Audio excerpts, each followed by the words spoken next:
গুনাহটা আল্লাহ মাফ করে দিবেন। তার এত ক্ষমতাবান। রাসূল সাল্লাল্লাহু আলাইহি ওয়াসাল্লাম বলেন, তোমার বাপ কবরে আযাব হচ্ছে, তোমার মায়ের কবরে আযাব হচ্ছে, তুমি মসজিদে যে 5000 টাকা দান করে দিলে, তোমার ওই মায়ের দান করার কারণে তোমার মায়ের আযাব বন্ধ হয়ে যাবে। পৃথিবীর এমন কোনো ইবাদত নেই যে এক জায়গায় করে আরেক জায়গায় পাওয়া যায়, কিন্তু দান এত ক্ষমতাবান বলেছেন, দান এত ক্ষমতাবান, দান এত ক্ষমতাবান যে কিয়ামতের দিন আল্লাহকে আপনি বলবেন, আল্লাহ আমি তো জান্নাত যাব, আমার কাছে রেজিস্ট্রি আছে, দলিল আছে।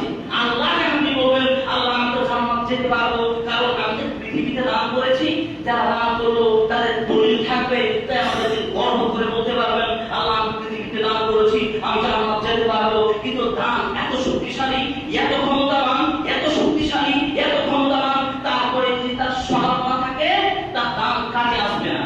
তারপরে যদি স্বভাব না থাকে, তার দান কাজে আসবে না। তবে সেই প্রত্যেকটা আমল, প্রত্যেকটা ইবাদত সেই স্বভাবের উপরে নির্ভর করে, এবং প্রত্যেকটা ইবাদত কবুল হওয়ার শর্ত হচ্ছে হালাল রিজিক। প্রত্যেকটা ইবাদত সেই কবুল হওয়ার শর্ত হচ্ছে হালাল রিজিক। আপনাকে হালাল রিজিক খেতে হবে, যে কোনো পরিস্থিতিতে আপনাকে হালাল থেকে বাঁচতে হবে। আপনাকে আলহামদুলিল্লাহ নাহমাদুহু ওয়া নাস্তাঈনুহু ওয়া নাস্তাগফিরুহু ওয়া নু'মিনু বিহি ওয়া নাতাওয়াক্কালু আলাইহি ওয়া না'উযু বিল্লাহি মিন শুরুরি আনফুসিনা ওয়া min sayyi'ati a'malina man yahdihillahu fala mudilla lahu wa man yudlilhu fala hadiya lahu وأشهد أن لا إله إلا الله وحده لا شريك له وأشهد أن سيدنا نبينا وسيدنا مولانا محمد أرسله بالحق بشيرا ونذيرا وداعيا إلى الله بإذنه وسراجا منيرا. أما بعد، أعوذ بالله من الشيطان الرجيم. بسم الله الرحمن الرحيم.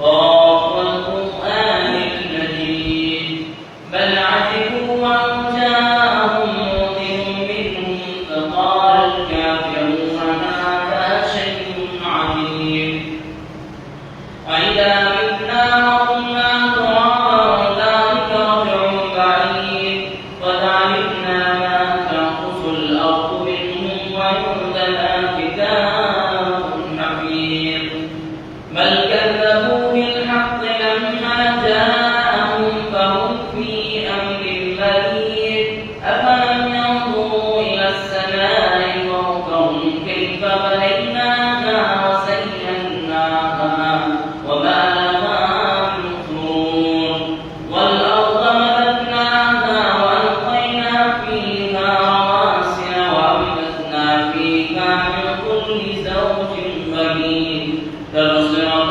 وذكرى لكل عبد منيب.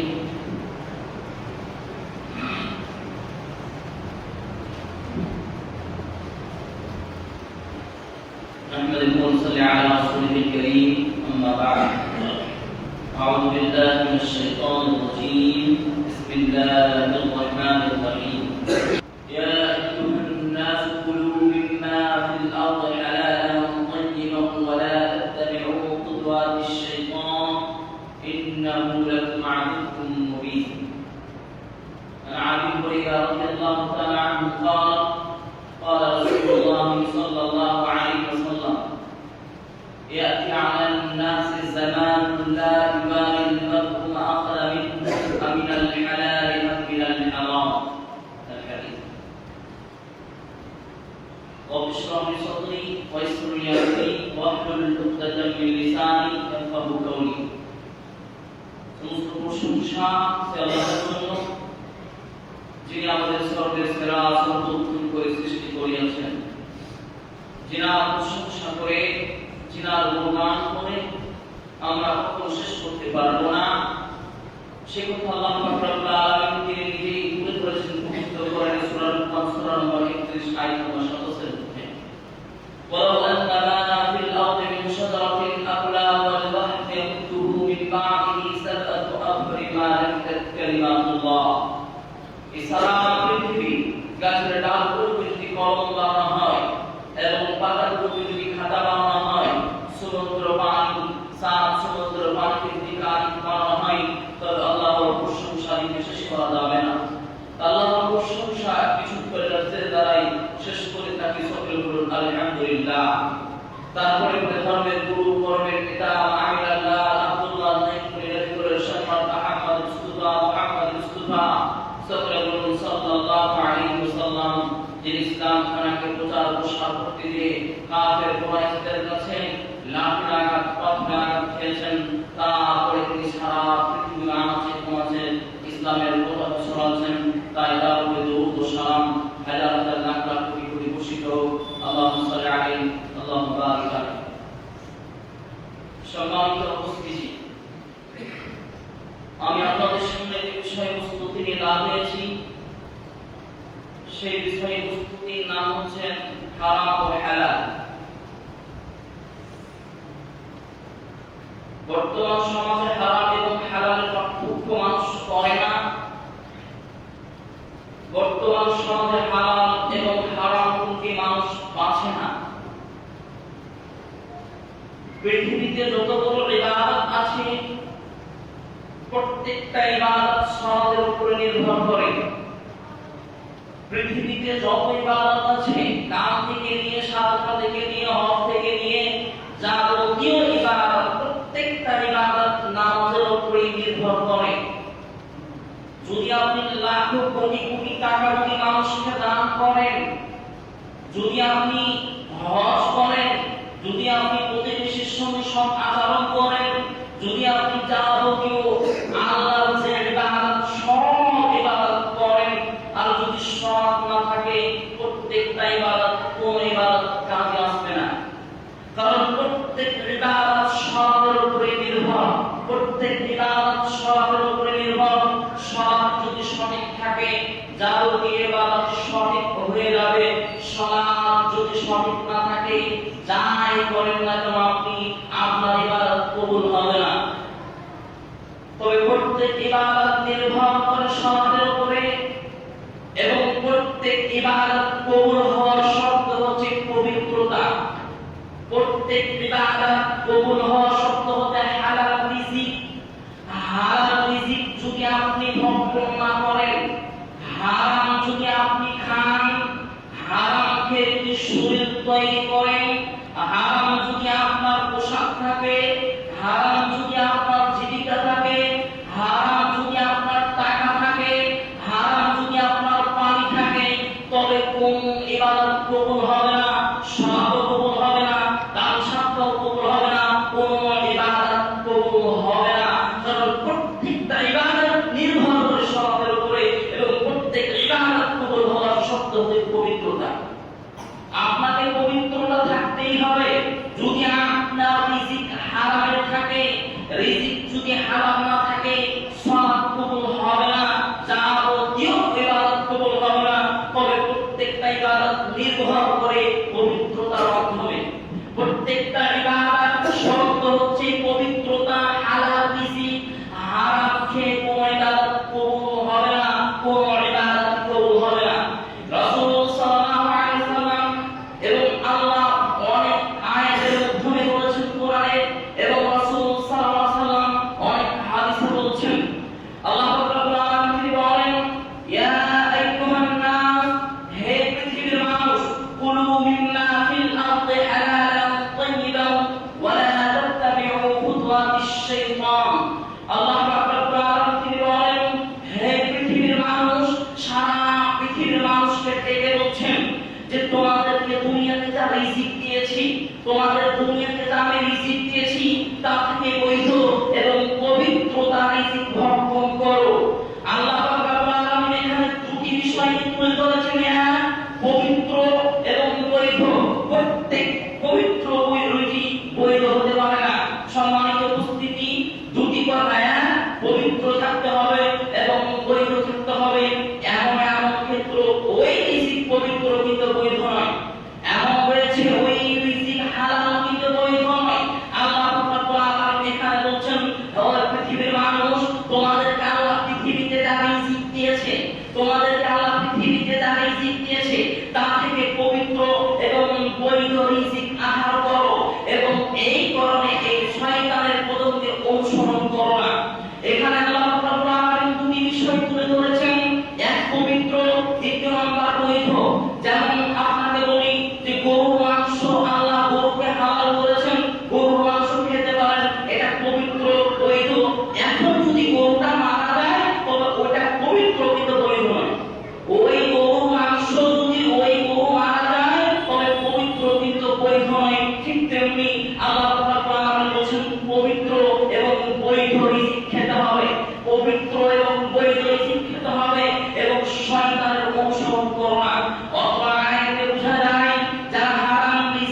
আল্লাহ বলেন নিশ্চয়ই শয়তান তোমাদের প্রকাশ্য দুশমন।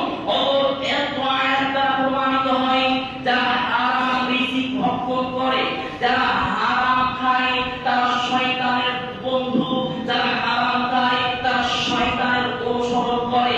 সম্মানিত উপস্থিতি, আজকে বর্তমান সমাজ হারাম সেই জিনিস মানুষ লিপ্ত রয়েছে। আজকে বর্তমান সমাজে হারাম হালাল বুঝে না। আজকে বর্তমান সমাজে হাজারো মানুষ হারাম কাজে লিপ্ত রয়েছে, হাজারো মানুষ হারাম রিজিক ভক্ষণ করে। যারা হারাম খায় তাদের সালাত কবুল হবে না, পৃথিবীর কোনো ইবাদত কবুল হবে না। সম্মানিত উপস্থিতি, আমাদেরকে হালাল রিজিক খেতে হবে, বৈধ রিজিক খেতে হবে। আজকে আমরা হারাম কাজে লিপ্ত রয়েছি। দেখেন না যে মানুষ কত হারাম কাজে লিপ্ত রয়েছে, রাত দিন আপনার চোখের সামনে মানুষ পথে লিপ্ত রয়েছে, রাত দিন আপনার চোখের সামনে মানুষ জুয়ার কাজে লিপ্ত রয়েছে, রাত দিন আপনার চোখের সামনে মানুষ হারাম কাজে লিপ্ত রয়েছে। এরা সবাই শয়তানের বন্ধু, এরা সবাই শয়তানের অনুসরণ করে। আল্লাহ নিষেধ করেছে যে ব্যক্তি হালাল রিজিক খায় না, হারামে লিপ্ত হয়, এরা শয়তানের বন্ধু।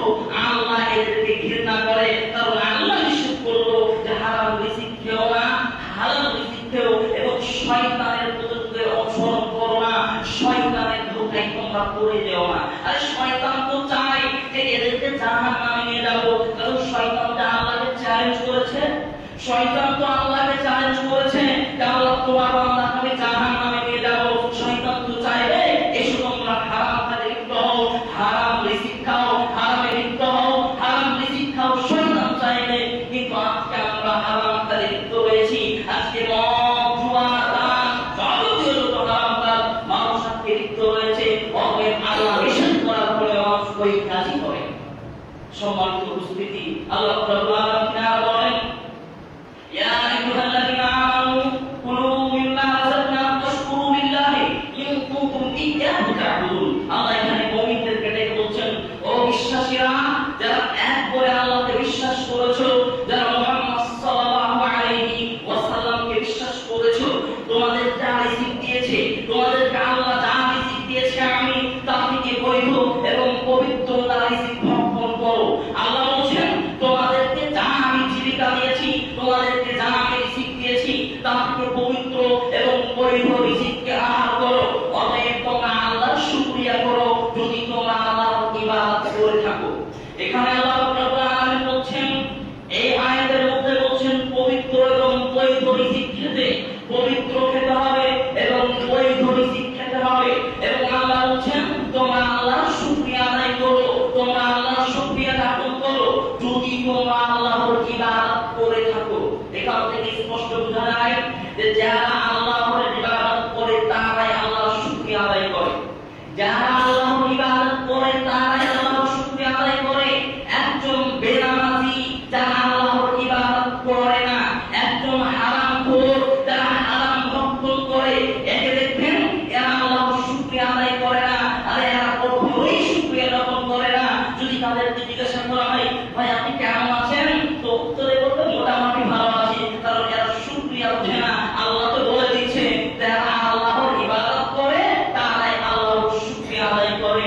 সম্মানিত উপস্থিতি, আমাদের যে কোনো মুহূর্তে, আমাদের যে কোনো পরিস্থিতিতে হালাল রিজিক খেতে হবে, কারণ হালাল ছাড়া আল্লাহর ইবাদত কোনো কবুল হবে না। আল্লাহ রাব্বুল আলামিন আরো বলেন, ইয়া আইয়ুহার রাসূলু কুলু মিম্মা ফিল আরদি হালালান তাইয়িবান ওয়া'মালু সালিহান ইন্নাহু বিমা তা'মালুনা আলীম। আল্লাহ বলেন, হে নবীগণ, তোমাদেরকে যা রিজিক দিয়েছি তা থেকে তুমি হালাল এবং পবিত্র আহার করো। তোমাদেরকে যা রিজিক দিয়েছি তা থেকে পবিত্র এবং হালাল রিজিক তোমরা আহার করো এবং সৎ আমল করো। এখানে আল্লাহ রাব্বুল আলামিন বলেন সৎ আমল করো। আমাদেরকে আমল যেটা করবেন সৎ আমল করতে হবে। কোরআনের এমন একটা আয়াত নেই আল্লাহ বলছে বেশি আমল করে জান্নাত লাভ করা যায়। বেশি আমল করে জান্নাত লাভ করা যাবে না, সৎ আমল করতে হবে। সৎ আমল করে জান্নাত লাভ করা যায়, বেশি আমল করে নয়। এখানে আল্লাহ বলছেন সৎ আমল করো, যেটা আমল করবে সেটা আল্লাহ রাসূলের দেওয়া হয়, যেটুকু আমল করবে সেটা আল্লাহ রাসূলের হয়। সৎ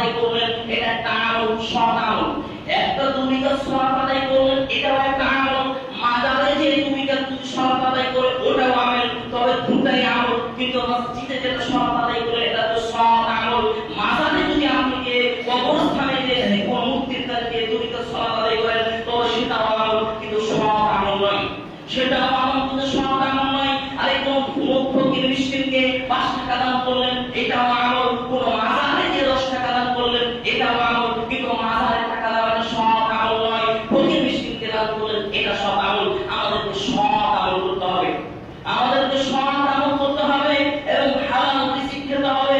হারাম রিজিক খেয়ে ইবাদত কবুল হবে না। হারাম রিজিক খেয়ে পৃথিবীর কোনো ইবাদত কবুল হবে না।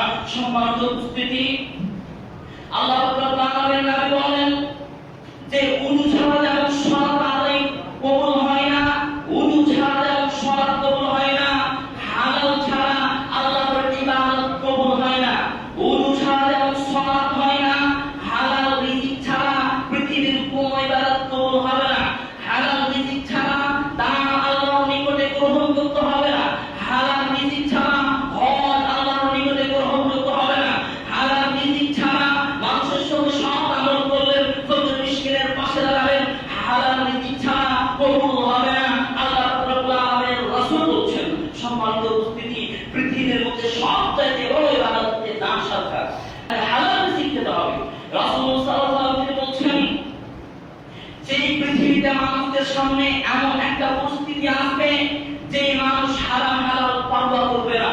মানুষ যে এই টাকাটা কোন পথে ইনকাম করলেন, হারাম পথে না হালাল পথে, এটা পরোয়া করবে না। রাসূল সাল্লাল্লাহু আলাইহি ওয়াসাল্লাম বলেন, ইয়াতি আলা নাসে জামান লা ইবালিল মারউ আখরা মিনহু আমিনাল হালাল আম মিনাল হারাম। রাসূল সাল্লাল্লাহু আলাইহি ওয়াসাল্লাম বলেন, তোমাদের সম্মুখে এমন এক পরিস্থিতি আসবে, তোমাদের সামনে এমন এক পরিস্থিতি আসবে যে মানুষ পরোয়া করবে না যে এটা হারাম না হালাল। মানুষ এটা বাছাই করবে না যে এই ইনকাম হালাল পথে করলাম না হারাম পথে করলাম। মানুষ কোনো কিছুই পরোয়া করবে না। ওই পরিস্থিতি চলে এসেছে বর্তমান সমাজে। মানুষ পরোয়া করে না। আরে মানুষকে টাকা ইনকাম করতে হবে, হারাম পথে না হালাল পথে পরোয়া করে না। যেই মুহূর্তে আমাকে লাখ টাকা ইনকাম করতে হবে, যে কোনো সময় আমাকে কোটি কোটি টাকা ইনকাম করতে হবে, মানুষ পরোয়া করে না এটা হালাল না হারাম। সম্মানিত উপস্থিতি, বেশি টাকা ইনকাম করার নাম সফলতা নয়, বেশি টাকা ইনকাম করার নাম সফলতা নয়। সফলতা তো সেই যে হালাল ইনকাম করে, বেশি টাকা ইনকাম করে, হারাম টাকা ইনকাম করে আল্লাহর ইবাদত কবুল হবে না। ভিক্ষা করে যদি আপনি সেই ইবাদত করেন, তবে ভিক্ষা করার টাকা দিয়ে ইবাদত কবুল হবে। হারাম টাকা ইনকাম করে হারাম উপার্জন করে ইবাদত কবুল হবে না। প্রত্যেকটা মানুষকে হালাল রিজিক পেতে হবে। কিন্তু আজকে বর্তমান সমাজে মানুষ হারাম হালাল কোনো কিছু পার্থক্য বোঝে না। এমন ভাবে ধরে নিয়েছে পৃথিবীতে যে মানুষ বুঝে না এটা টাকা ইনকাম হালাল পথে করলাম না হারাম পথে করলাম, এটা টাকা ইনকাম করতে হবে যে কোনো মুহূর্তে। সম্মানিত উপস্থিতি, রাসূল সাল্লাল্লাহু আলাইহি ওয়াসাল্লাম বলছেন যে ওয়াল্লাহি আল্লাহর কসম, ওয়াল্লাহি আল্লাহর কসম, ওয়াল্লাহি আল্লাহর কসম, আমি এটা ভয় করি না যে তোমরা দারিদ্র হয়ে যাবে, আমি এটা ভয় করি না যে তোমরা ফকির মিসকিন হয়ে যাবে, আমি এটা ভয় করি না যে তোমরা দারিদ্রতা হয়ে যাবে, আমি এটা ভয় করি যে পৃথিবীকে তোমাদের সামনে নিয়ে আসা হবে, পৃথিবীকে তোমাদের সামনে নিয়ে আসা হবে এবং প্রযুক্তি আর প্রযুক্তি, টাকা আর টাকা, মানুষ এমন ভাবে পৃথিবীকে ধরে নেবে। ইতিপূর্বে যারা পৃথিবীকে আঁকড়ে ধরে নিয়েছিল, রাসূল সাল্লাল্লাহু আলাইহি ওয়াসাল্লাম বলছেন পৃথিবীকে এমন ভাবে ধরে নেবে, ইতিপূর্বে যারা পৃথিবীকে ধরে নিয়েছিল এবং টাকা টাকা টাকা টাকা মানুষ পৃথিবীর পিছে ছোটাছুটি করবে। এই পূর্বে যারা টাকা টাকা ছুটি করেছিল এবং তাদেরকে আল্লাহ ধ্বংস করে দিয়েছিল, তোমাদেরকে আল্লাহ ধ্বংস করে দেবে। সম্মানিত উপস্থিতি, আজকে বর্তমান সমাজে মানুষ পৃথিবীকে এমন ভাবে আঁকড়ে ধরে নিয়েছে, আজকে বর্তমান সমাজে মানুষ এমন ভাবে পৃথিবীকে শক্তভাবে ধরে নিয়েছে যে হারাম হালালের পার্থক্য বুঝে না। মানুষ কি টাকা ইনকাম করছে, কি সেই টাকা কোন পথে থেকে এলো, এই টাকা হারাম না হালাল, সুদের না ঘুষের, এই টাকা কোন পথে আসছে মানুষ কোনো পরোয়া করে না। যে মানুষ ইনকাম করছে টাকা লাগবে না টাকা। সম্মানিত উপস্থিতি, রাসূল সাল্লাল্লাহু আলাইহি ওয়াসাল্লাম বলেন যে দেহে হারাম ভক্ষণ দিয়ে তৈরি হয়েছে, যে দেহের বস্তু হারাম টাকা দিয়ে তৈরি হয়েছে, ওই বস্তু ওই দেহে জান্নাতে যাবে না। রাসূল সাল্লাল্লাহু আলাইহি ওয়াসাল্লাম বলেন লা ইয়াদখুলুল জান্নাতা নাবাতা মিনাস সুহতি ওয়া লাহমু নাবাতা মিনাস সুহতি কামাতিন নারু আওলা বিহি।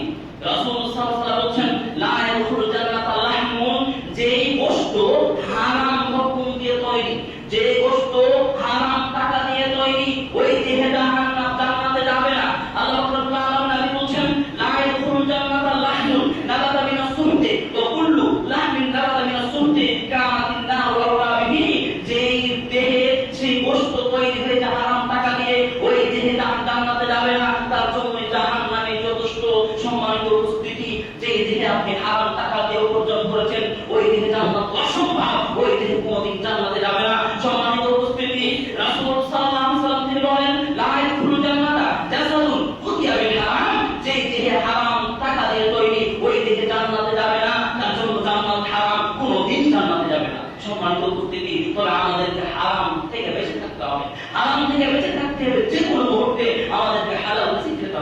রাসূল সাল্লাল্লাহু আলাইহি ওয়াসাল্লাম তিনি একদিন বলছেন, তোমরা কি কেউ আছো যে আমি তোমাদেরকে 5টি উপদেশ দিব, ওই 5টি উপদেশ গ্রহণ করবে, তার প্রতি আমল করবে? তোমাদের কি কেউ আছো যে তোমাদেরকে আমি 5টি উপদেশ দিব এবং তা গ্রহণ করবে, তার প্রতি আমল করবে? আবু হুরায়রা রাদিয়াল্লাহু তাআলা তিনি বলেন, আল্লাহ রাসূল যে আমাকে দেন ওই 5টি উপদেশ আমি গ্রহণ করব, তার প্রতি আমল করব এবং যে আমল করবে তাকে শিখিয়ে দেব। রাসূল সাল্লাল্লাহু আলাইহি ওয়াসাল্লাম তিনি বলেন, যে 5টি আমলের মধ্যে একটি, যে তোমরা হালাল রিজিক খাবে তবে তোমরা পরেজগার হয়ে যাবে। আল্লাহ রাসূল সাল্লাল্লাহু আলাইহি ওয়াসাল্লাম তিনি বলেন যে তোমরা হালাল রিজিক খাবে তবে তোমরা পরেজগার হয়ে যাবে। যে কোনো মুহূর্তে হালাল রিজিক খেতে হবে, যে কোনো মুহূর্তে হালাল রিজিক খেতে হবে। আপনি যদি হালাল রিজিক খান তবে আপনি সেই পরিষ্কার হয়ে যাবেন। আপনি যদি হালাল রিজিক খান তবে আপনি মুত্তাকি পরিষ্কার হয়ে যাবেন। সম্মানিত উপস্থিতি, আমাদেরকে হালাল রিজিক খেতে হবে, হারাম থেকে বেঁচে থাকতে হবে। যে কোনো মুহূর্তে আমাদেরকে হালাল রিজিক খেতে হবে, হারাম থেকে বেঁচে থাকতে হবে। তারপরে রাসূল সাল্লাল্লাহু আলাইহি ওয়াসাল্লাম তিনি বলেন, তারপরে রাসূল সাল্লাল্লাহু আলাইহি ওয়াসাল্লাম তিনি বলেন যে তোমাদেরকে প্রতিবেশীর সঙ্গে সৎ আচরণ করতে হবে, ভালো ব্যবহার করতে হবে। প্রতিবেশীর সঙ্গে সৎ আচরণ করতে হবে, ভালো ব্যবহার করতে হবে, তবে তোমরা মুমিন হয়ে যাবে। আল্লাহ রাব্বুল আলামিন তিনি বলেন যে প্রতিবেশীর সঙ্গে সৎ আচরণ করতে হবে, ভালো ব্যবহার করতে হবে, তবে তোমরা মুমিন হয়ে যাবে। তারপরে রাসূল সাল্লাল্লাহু আলাইহি ওয়াসাল্লাম বলেন যে তুমি যেটা পছন্দ করবে প্রতিবেশীর জন্য ওটাই পছন্দ করবে, তুমি যেটা পছন্দ করবে অন্য মানুষের জন্য ওটাই পছন্দ করবে, তবে তুমি মুসলিম হয়ে যাবে। এখানে প্রথম বাক্য আল্লাহ রাব্বুল আলামিন তিনি বলেছেন যে তোমাদেরকে হালাল রিজিক খেতে হবে, যে কোনো মুহূর্তে হালাল রিজিক খেতে হবে, তবে তোমাদের সেই তুমি যদি হালাল রিজিক খাও তবে পরিষ্কার হয়ে যাবে, মুত্তাকি হয়ে যাবে। আমাদেরকে হালাল রিজিক ভক্ষণ করতে হবে, যে কোনো মুহূর্তে আমাদেরকে হালাল রিজিক খেতে হবে এবং প্রতিবেশীর সঙ্গে সৎ আচরণ করতে হবে, ভালো ব্যবহার করতে হবে, তাদের সঙ্গে সৎ আচরণ ভালো ব্যবহার করতে হবে। সম্মানিত উপস্থিতি, রাসূল সাল্লাল্লাহু আলাইহি ওয়াসাল্লাম তিনি বলেন যে টাকা, যে কোটি কোটি টাকার মালিক এই ধনী নয়। আয়েশা রাদিয়াল্লাহু তাআলা তিনি বলেন যে কোটি কোটি টাকার মালিক রয়েছে, একে ধনী বলেন, যার অন্তর ধনী তাকে ধনী বলেছেন। লাখো টাকা ইনকাম করেন কিন্তু দেখবেন তার বাড়ি যদি ফকির মিসকিন দেয় তাকে ঘুরিয়ে পাঠিয়ে দেয়। লাখো লাখো টাকা ইনকাম করেন, তার বাড়ি যদি কোনো মুসাফির দেয় খাবার জন্য, তবে তাকে সে বলে আমাকে মাফ করবেন এখন খাবার নেই। সম্মানিত উপস্থিতি, আয়েশা রাদিয়াল্লাহু তাআলা তিনি বলেন যে লাখো লাখো টাকা ইনকাম করে এই ধনী নয়, ধনী তো সেই ব্যক্তি যার অন্তর ধনী, যার রূহ আত্মা ধনী রয়েছে। আত্মা মানে সেই গরিব ফকির রয়েছে, তার অর্থ নেই, তারপরে যদি তার বাড়ি কোনো মিসকিন আছে তাকে ঘুরিয়ে পাঠায় না। তারপরে যদি কোনো বাড়িতে তার মুসাফির আছে তবে মুসাফিরের জন্য খাবারের ব্যবস্থা করে, কিন্তু লাখো লাখো টাকা ইনকাম আর স্বামী স্ত্রী সেই স্কুলে চাকরি করে, তারপরে যদি তার বাড়িতে কোনো ফকির যায় বলবে মাফ করবেন এখন নেই আমার কাছে। সম্মানিত উপস্থিতি, আমাদেরকে হালাল রিজিক খেতে হবে, কারণ হালাল ছাড়া কোনো উপার্জন নেই। আপনি যদি হালাল রিজিক খান, আপনি যদি হালাল রিজিক না খান তবে আপনার কোনো কাজেই আসবে না। সম্মানিত উপস্থিতি, রাসূল সাল্লাল্লাহু আলাইহি ওয়াসাল্লাম তিনি একদিন বলছেন যে আল্লাহ পবিত্র এবং পবিত্র ছাড়া আল্লাহ কোনো জিনিস গ্রহণ করে না। আল্লাহ পবিত্র এবং পবিত্র ছাড়া আল্লাহ কোনো জিনিস গ্রহণ করে না। এই বাক্য বলতে বলতে রাসূল সাল্লাল্লাহু আলাইহি ওয়াসাল্লাম বলছেন একজন ব্যক্তি অনেক দূর মুসাফির, অনেক দূর সে সফরে গিয়েছিল এবং সফরে যে তার চুলগুলো এলোমেলো হয়ে আছে, তার শরীরে অনেক ধুলামাটি লেগে আছে, অনেক সমস্যায় পড়ে গিয়েছে, মুসিবতে পড়ে গিয়েছে। সে ব্যক্তি হাত তুলে আল্লাহকে বলছে, আল্লাহ আল্লাহ তুমি আমাকে রক্ষা করো, আল্লাহ তুমি আমাকে রক্ষা করো। সে ব্যক্তি হাত তুলে আল্লাহর নিকটে ক্ষমা চাইছে। রাসূল সাল্লাল্লাহু আলাইহি ওয়াসাল্লাম বলছেন যে তার খাদ্য হারাম ছিল, তার পোশাক হারাম ছিল, তার পানি হারাম ছিল, তার জীবিকা হারাম ছিল, তবে আল্লাহ কি করে তার দোয়া কবুল করবে? রাসূল সাল্লাল্লাহু আলাইহি ওয়াসাল্লাম তিনি বলছেন যে লোকটি সেই মুসিবতে পড়ে গিয়েছিল, সেই লোকটি মুসিবতে পড়ে যাওয়ার কারণে আল্লাহর নিকটে দোয়া চাইছিল, আল্লাহ তুমি রক্ষা করো, আল্লাহ তুমি আমাকে বাঁচাও। কিন্তু রাসূল সাল্লাল্লাহু আলাইহি ওয়াসাল্লাম বলছেন তার জীবিকা ছিল হারাম, তার খাদ্য ছিল হারাম, তার পোশাক ছিল হারাম, তার পানি ছিল হারাম, তবে আল্লাহ কি করে তার দোয়া কবুল করে? এখান থেকে হাদিস দ্বারা বোঝা যায় যে হারাম ভক্ষণকারী তার দোয়া আল্লাহর নিকটে কবুল হবে না। যারা হারাম খেয়ে তৈরি হয় তার পরিবার আল্লাহর নিকটে কবুল হবে না। তবে আপনাকে হালাল রিজিক খেতে হবে, যে কোনো মুহূর্তে হালাল রিজিক খেতে হবে, কারণ হালাল ছাড়া ইবাদত কবুল হয় না। সম্মানিত উপস্থিতি, আজকে খুব দুঃখ কষ্ট লাগে যে মানুষ মুসলিম হয়ে জন্ম হওয়ার পরে আরে আমরা তো মুসলিম, হারাম হালাল বেশি খাবো, আর আমাদের রক্ত যে আছে মুসলিম মায়ের রক্ত আছে, আর আমাদের রক্ত যে আছে মুসলিম বাপের রক্ত আছে, মুসলিম মায়ের দুধ পান করেছেন, তারপর হারাম হালাল বুঝেন না কেন? হারাম হালাল পার্থক্য করেন না কেন? আজকে অধিকাংশ মানুষ সুদের আগে পড়ে রয়েছে, আজকে সুদ নিয়ে আজকে ব্যস্ত হয়েছে, আজকে লাখ লক্ষ টাকা ইনকাম কে সুদ নিয়ে আজকে ব্যবসা করে। তার কি টাকা হারাম? তার কি টাকা হারাম হতে পারে? জিন্দেগি তো হবে না। যারা সুদের ব্যবসা করে তাদের টাকা হারাম, যারা বন্ধন লোনের টাকা দিয়ে ব্যবসা করে তাদের সেই ব্যবসা হারাম। সম্মানিত উপস্থিতি, রাসূল সাল্লাল্লাহু আলাইহি ওয়াসাল্লাম পৃথিবীর মানুষ তোমরা ব্যবসা করো, ব্যবসা করলে সত্য মিথ্যা হয়, ব্যবসা করো, ব্যবসা করলে সত্য মিথ্যা হয়। সেই মিথ্যা হওয়ার কারণে বেশি বেশি করে দাম দাও, তবে তোমাদের মিথ্যা বলেছো ওই গুণাগুলো মাফ হয়ে যাবে। কিন্তু সুদের টাকা দেখাবে, 1 টাকা কোনো মানুষ যদি সুদ খায় তবে হারাম। 1 টাকা কোনো মানুষ যদি সুদ খায় জেনে শুনে 36 বার জেনা করলে যা গুনাহ হবে, 1 টাকা সেই সুদ খেলে তা গুনাহ হবে। রাসূল সাল্লাল্লাহু আলাইহি ওয়াসাল্লাম বলেছেন যে সুদের ৭০টি শাখা প্রশাখা রয়েছে, তার মধ্যে সবচাইতে ছোট গুনাহ কোনটা জানেন? যে 1 টাকা গেল তার মায়ের সঙ্গে ব্যভিচার করলো। কত খারাপ যে মায়ের সঙ্গে ব্যভিচার করলো, যে মা আমাদের গর্ভধারিণী মা, ওই মায়ের সঙ্গে তুলনা করেছে। লজ্জা লাগে না? খারাপ লাগে না? নিজেকে ঘৃণা লাগে না? আরে আমরা তো মুসলিমের বাচ্চা, আমরা তো ইহুদি খ্রিস্টান মাশাআল্লাহ নয়, আমরা তো কোনো জাহেল নয়, আমরা তো মুসলিম। তারপরে কেন সুদ খাচ্ছেন? হারাম কাজে লিপ্ত আছেন কেন? চোখের সামনে একটা হাজার হাজার হারাম হচ্ছে, কেন লিপ্ত রয়েছেন? আপনাকে ঘৃণা লাগে না? খারাপ লাগে না? সুদে আজকে ব্যস্ত রয়েছেন, সুদের ব্যবসা করছেন, হারাম ব্যবসা করছেন, সুদ ঘুষে ব্যস্ত রয়েছেন, কেন খাচ্ছেন?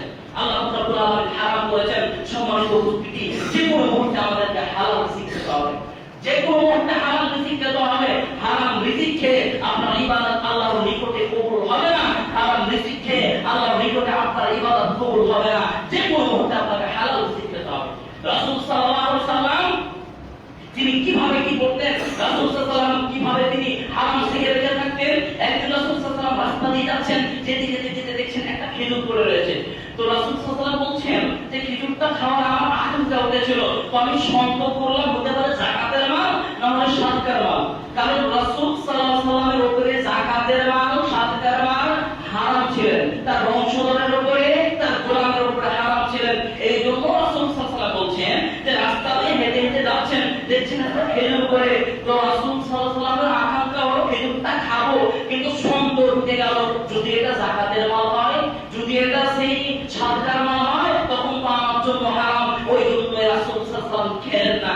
যখন রাসূল সাল্লাল্লাহু আলাইহি ওয়াসাল্লামকে কোন জিনিস দিতেন জিজ্ঞাসা করতেন এটা কি যাকাতের মাল না সাদকার মাল, যদি বলতেন সাদকার মাল তবে খেতেন না, তিনি সাহাবাদেরকে দিয়ে দিতেন। এবং যদি বলতেন কি আল্লাহ রাসূল আপনাকে উপহার দিলাম, হাতিয়ে দিলাম, তা আল্লাহ রাসূল নিজে আগে হাত পাতেন যে আমাকে দাও আগে। সম্মানিত উপস্থিতি, আমাদেরকে হারাম থেকে বেঁচে থাকতে হবে যে কোনো মুহূর্তে। কিন্তু আজকে তো আমরা বুঝি না, হারাম হালাল পার্থক্য করি না। আরে আমাদের টাকা ইনকাম করতে হবে যে কোনো মুহূর্তে, হারাম হোক হালাল হোক যায় আসে না। আমাদের লাখো টাকা ইনকাম করতে হবে, মানুষ যেন আমাদেরকে বলে কোটিপতি, মানুষ যেন আমাদেরকে কোনো পদে দেয়, এই যে আমাদের আশা রয়েছে। সম্মানিত উপস্থিতি, বেশি টাকা ইনকাম করে সফলতা হয়ে যায় না। আরে হালাল টাকা ইনকাম করতে হবে, হালাল টাকা ইনকাম করলে আপনার ইবাদত কবুল হবেই হবে। সম্মানিত উপস্থিতি, যারা হারাম ব্যবসা করে, যারা হারাম ইনকাম করে, এদের টাকা জিন্দেগিতে টিকবে না। দেখবেন এদের রোগ দিবে আল্লাহ, মুসিবতে ফেলবে, নাহলে কিছু না কিছু এদের মুসিবত দিবেই দিবে, এদের টাকা ধ্বংস করবেই করবে। সম্মানিত উপস্থিতি, আমাদের যে কোনো মুহূর্তে হালাল রিজিক খেতে হবে। হালাল রিজিক ছাড়া ইবাদত কবুল হবে না, হালাল রিজিক ছাড়া কোনো ইবাদতই কবুল হবে না। আমাদেরকে হালাল রিজিক খেতে হবে। আয়েশা রাদিয়াল্লাহু তাআলা আনহা থেকে বর্ণিত তিনি বলছেন যে আবু বকরের একটা গোলাম ছিল, তো গোলামটি শর্ত হয়েছিল আবু বকরের সাথে যে তুমি আমাকে কিছু টাকা দিবে। তো এই গোলামটি আবু বকরকে কিছু টাকা দিতেন এবং ওই টাকা দিয়ে আবু বকর খেতেন রাদিয়াল্লাহু তাআলা আনহু। তো একদিন ওই গোলামটি কিছু জিনিস এনেছে খাবার এবং আবু বকর রাদিয়াল্লাহু তাআলা আনহুকে দিয়েছেন। আবু বকর রাদিয়াল্লাহু তাআলা আনহু তিনি খেয়ে ফেলেছেন। তখন গোলামটি বলছেন, আবু বকর আপনি কি জানেন এটা কিসের? আবু বকর রাদিয়াল্লাহু তাআলা আনহু বলছেন এটা কিসের মানে কিসের জিনিস, এটা কি টাকা দিয়ে উপার্জন?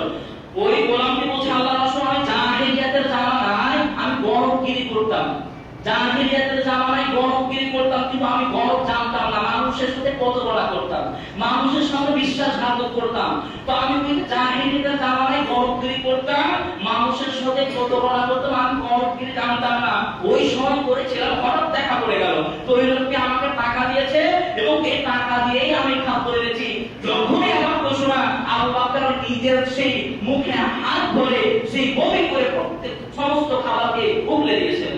কারণ দেখলেন হারাম যে মানুষের সাথে প্রতারণা করে ব্যবসা করে এর হালাল টাকা হতে পারে না, মানুষের সাথে বিশ্বাসঘাতক করে এর টাকা হালাল হতে পারে না। সম্মানিত উপস্থিতি, আমাদের যে কোনো মুহূর্তে আমাদের ইনকাম করতে হবে, হালাল পথে ইনকাম করতে হবে। হারাম ছাড়া যে আপনি যদি হালাল ইনকাম না করেন দোয়া কবুল হবে না। আজকে দেখুন না, মানুষের দোয়া কবুল হয় না। আজকে এত মানুষ দোয়া করছে, দোয়া কবুল হয় না। কারণ আজকে প্রত্যেকটা মানুষ, বেশিরভাগ মানুষ আজকে হারাম উপার্জনে লিপ্ত রয়েছে, হারাম কাজে লিপ্ত রয়েছে। প্রত্যেকটা মানুষকে আমি অনুরোধ করব, আমাদের যে কোনো মুহূর্তে যে কোনো পরিস্থিতিতে হারাম থেকে আমাদেরকে ত্যাগ করতে হবে, হারাম থেকে ত্যাগ করতে হবে। এবং একটি হাদিস, ছোট হাদিস বলে আমি আমার নিজের বক্তব্য শেষ করব। রাসূল সাল্লাল্লাহু আলাইহি ওয়াসাল্লাম বলছেন, কোন জিনিস যদি সন্দেহজনক হয় যে এটা হারামের অন্তর্ভুক্ত না হালালের অন্তর্ভুক্ত, তখন রাসূল সাল্লাল্লাহু আলাইহি ওয়াসাল্লাম বলছেন ওই কাজকে তুমি ছুঁড়ে ফেলে দাও, ওই কাজকে তুমি পরিত্যাগ করে দাও। যদি সন্দেহ কোন জিনিসকে যদি তুমি পরিত্যাগ না করো, ছুঁড়ে না ফেলো, তবে তোমার ঈমানকে তুমি হারামে লিপ্ত হবে।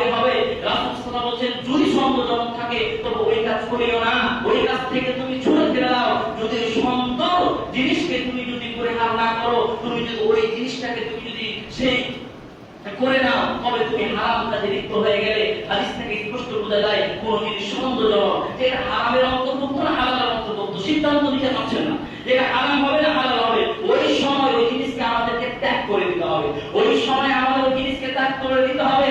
রাসূল সাল্লাল্লাহু আলাইহি ওয়াসাল্লাম তিনি বলছেন, একজন রাখাল এলে গরু চড়াচ্ছে, যে এর যদি সন্দেহ থাকে যে ওই জমিতে ধানের জমিতে গরু লেগে যেতে পারে, তো ওই সময় রাখাল গরু চড়াতে পারবে না। রাসূল সাল্লাল্লাহু আলাইহি ওয়াসাল্লাম তিনি বলছেন, সম্মানিত উপস্থিতি, তারপরে বলছেন যে অন্তর যে সেই শরীরের মধ্যে একটা মাংস রয়েছে, সেই মাংস যদি সঠিক খাবে সোটা শরীর সঠিক থাকবে, সেটা হচ্ছে অন্তর।